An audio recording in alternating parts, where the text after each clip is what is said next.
Good evening. I hope that you had a phenomenal Christmas. And you might be getting another small gift. That's because yesterday, President Trump signed the $2.3 trillion relief bill into law, but at the same time, he asked for several revisions. Over in Nevada, there's a high school student there who is suing his school because they are conducting what he is calling ideological indoctrination. And according to a provision inside of the 12th Amendment, Mike Pence might be able to certify Donald Trump as the winner of the 2020 election on January the 6th. But what would the ramifications of that actually be? Let's talk about these stories together. This is your 2020 election update, and I'm your host, Roman from the Epoch Times. Now let's start talking about the stimulus package. Yesterday, President Trump officially signed the $2.3 trillion relief and spending bill.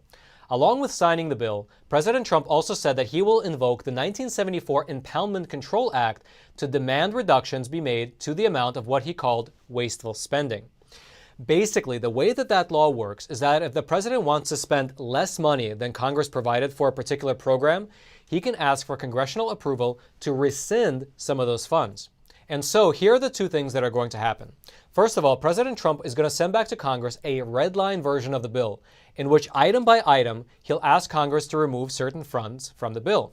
And secondly, later today, which is Monday, the House will vote to increase the stimulus payments from $600 to $2,000 per person. We'll see how that ultimately works out. All right, it is now later today, and we have a bit of an update. The House of Representatives voted, and they voted in the affirmative to raise the stimulus checks from $600 to $2,000. So now the next step is for the Senate to vote on the same measure.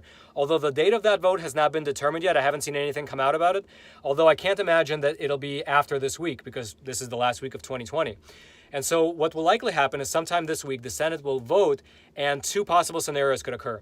They can either vote in the affirmative and raise the stimulus checks from $600 to $2,000, and then the measure will go over to President Trump's desk, which he'll then sign off on, or the measure will be voted down, and then we'll just get stimulus checks of $600. So regardless, we will be getting some form of stimulus check. The question is just the amount. So perhaps we'll know more by tomorrow, but thus far, that's the only update I have. So otherwise, Roman in the studio, back to you. Now, one thing that President Trump brought up before signing the spending bill was that he wanted Congress to review Section 230. Now, in case you don't know, Section 230 is the provision in our law which exempts online platforms like Google, YouTube, Facebook, and Twitter from being held liable for content that's posted on it by its users. It basically treats these social media as platforms rather than as publishers. However, the Trump administration has, over the years, repeatedly said that these tech giants are not acting as neutral platforms, and that instead, they are engaging in political censorship, which limits conservative viewpoints and stifles free speech. For instance, just a few days ago, President Trump wrote that Twitter is going wild with their flags, trying hard to suppress even the truth, just shows how dangerous they are, purposefully stifling free speech. Very dangerous for our country. Does Congress know that this is how communism starts? Cancel culture at its worst. End Section 230. Wow, this is how communism starts. That is a very strong statement.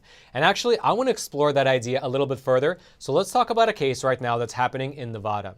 A high school senior over there in Nevada is suing his charter school because of what he calls coercive ideological indoctrination that he claims is at the very center of their curriculum, which is based on something known as critical race theory. Now, this lawsuit, which I have right here in front of me, it alleges that students in the school were told that by refusing to identify with groups that are oppressed, they were exercising their privilege as well as their role as being an oppressor themselves. Now, you might be rolling your eyes at home hearing me say that because it sounds like something a left-wing activist throws around at a protest or on Twitter, but it's not. This critical race theory is now being taught to our children in charter schools, which, by the way, are taxpayer funded. So what does this curriculum actually look like? Well, this student over in Nevada, who is a young man of mixed race, he's half white and half black, he said that there was a hostile classroom environment, and that while he was attending a class called Sociology of Change, which is a required course for graduation in that school, he felt discriminated against. Why? Well, let's read this ourselves. This is directly from the lawsuit, and it's a few sentences long, but I think you should really hear the whole thing out because this is what's being taught in our schools, and I feel like you should know exactly what students are being subject to. It says, the student was required for assignments to reveal his racial, sexual, gender, sexual orientation, disabilities, and religious identities. and then to determine if parts of his identity have privilege or oppression attached to it. It says that some racial, sexual, gender, and religious identities, once revealed, are officially singled out in the programming as inherently problematic and assigned pejorative moral attributes. This young man was directed in class to unlearn the basic Judeo-Christian principles his mother imparted to him. They require pupils to unlearn and fight back against oppressive structures allegedly implicit in their family arrangements, their religious beliefs and practices, their racial, sexual, and gender identities, all of which they are required to divulge and subject to non-private interrogation. Basically, public shaming sessions. That's the only way I can think of this. And this is my favorite part right here. The teacher greeted the students every day by saying, quote, "Hello, my wonderful social justice warriors." In my opinion, this sounds like a new religion that's being forced upon our students. It's a secular religion called intersectionality. It's also called critical race theory. But another way that you can think of it is the beginning stages of communism. Because exactly what Marxism did in regards to class, this type of stuff is doing in regards to race. It's dividing people up and having them fight it out. It's an absolute travesty that this is what our children are being taught. But it's not just this one school, not by a long shot. These types of teachings are becoming so ubiquitous throughout academia as well as in our workplace environments that a few months ago, President Trump actually issued an executive order prohibiting the military, federal agencies, as well as federal contractors from promoting the divisive concepts that are part of critical race theory. So now there is a concerted effort between that executive order and lawsuits like this that are pushing back against this stuff. Now, in regards to the student in Nevada, his lawsuit is arguing that this curriculum violated his First and 14th Amendment rights. So we'll have to see how this case progresses and what the judge ultimately decides. And as the case is going to be working its way through the courts, we'll keep you abreast of any developments as they're going to be coming about. And if you want to read more about this case, including the full brief, which I would highly recommend, it goes into a lot of detail, I'll throw that link into the description box below this video for you to check out. And while you're down there looking for this link, take a moment to smash that like button. These types of videos are routinely censored by big tech. So when you smash that like button that's below this video, you are fighting back against the censorship and you are forcing the YouTube algorithm to share this video out to potentially thousands of more people, letting the truth be known far and wide. Now let's talk about the seemingly never-ending 2020 election. Now, Rudy Giuliani, who is of course President Trump's lawyer, said that election-related lawsuits are going to blow up after Christmas, which is, I guess, starting this week. In a podcast from just a few days ago, here's what he said. Starting after Christmas, this is really going to blow up. Because the evidence that all these crooked television networks, newspapers, big tech, and the leadership of the Democratic Party have been giving you is false. And you're going to find it out all at once. It's going to be very shocking to the country. And then after that, he went on to further say that there is considerable movement in Georgia, Michigan, Pennsylvania, and Wisconsin towards decertifying their election results.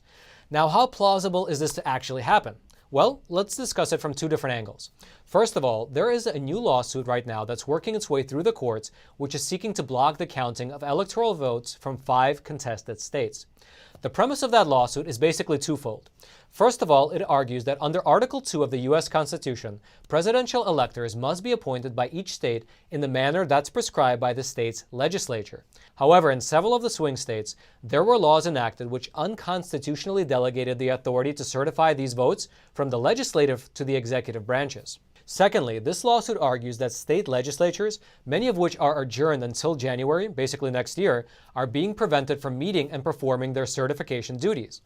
That's because in order to conduct a special legislative session, they need basically one of two things, either a supermajority or the governor's permission.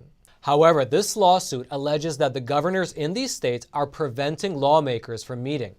And here's the question that I had when I was reading that. Given the fact that the Constitution places exclusive authority on running elections into the hands of state legislatures, how could it be constitutional for the governors to have the power to prevent the legislature from meeting? Now, according to the president of the Amistad Project, who is the one leading this lawsuit, he said that these states are having their constitutional rights violated. Just listen.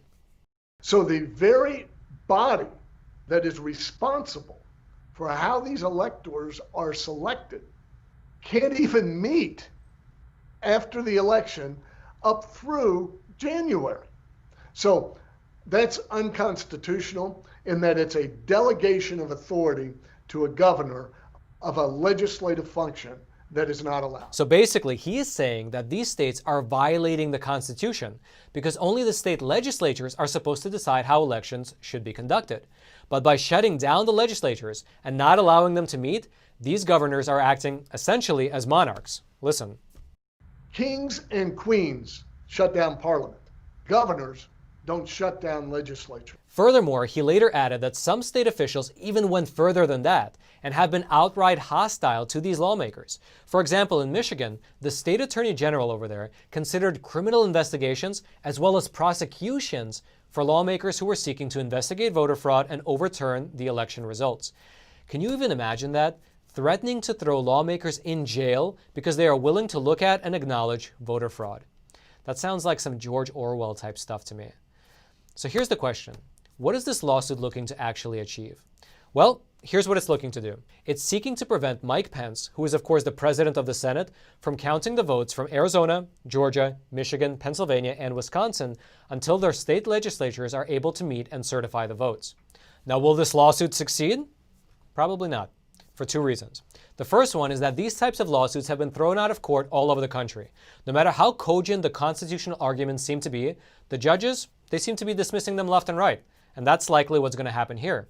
Second of all, even if this lawsuit is successful and these legislatures are able to meet, the Electoral College votes are still not likely to be decertified because in order to do that, in order to make that happen, you would still need the support from at least a couple of Democrats in each of these states, which is very unlikely.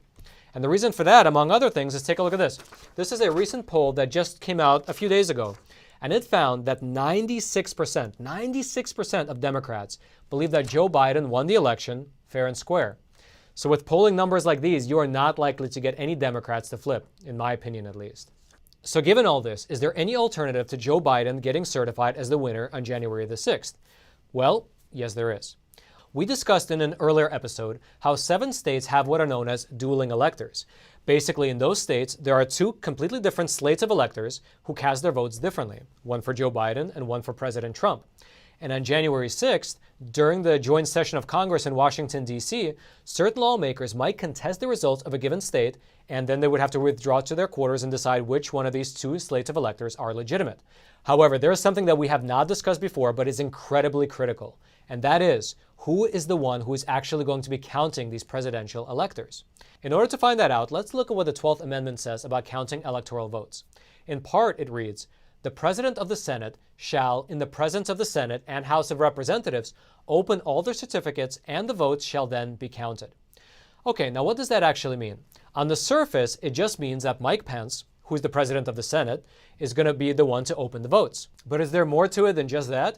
Well, in order to shed some light on this topic, let's take a look at this article right here. It comes from the University of Chicago Law Journal, and it reads in part, "The peculiar phrasing of this crucial sentence of the 12th Amendment opens up the possibility of interpreting it to provide that the President of the Senate, meaning Mike Pence, has the exclusive constitutional authority to determine which certificates to open and thus which electoral votes to be counted." Wow, do you see what this is saying here? This interpretation is saying that the 12th Amendment gives Mike Pence the exclusive authority to decide which votes to count or to not count. Basically, in those 7 states that have dueling electors, this interpretation is arguing that Mike Pence has the exclusive authority to decide which ones are legitimate. But this here is not an isolated analysis. This is not a one-off. Here's, for instance, another article. It's called "Nobody for President," and it makes an even stronger case that the natural reading of the 12th Amendment grants the opening and counting power to the President of the Senate exclusively. It reads in part, "The 12th Amendment provides that in the presence of the 2 houses, the President of the Senate, who is of course Mike Pence, shall open all their certificates from the electors. But as history shows, there can be more than one purported certificate from a state, meaning dueling electors. Indeed, multiple purported certificates may be the most common cause of dispute." Now let's pause here for a second. That's exactly what we have in those 7 states at the moment. We have a situation of dueling electors, where basically there are 2 sets of electoral votes that were cast, one for Joe Biden and one for President Trump. So who's going to be able to decide which sets of votes are legitimate and which are not? Well, let's continue to read this analysis. "In order to know which certificates to open, the President of the Senate must know which of competing slates of electors were validly appointed. A natural reading of the 12th Amendment thus indicates that in one especially important context, the dispute is to be resolved by a single individual.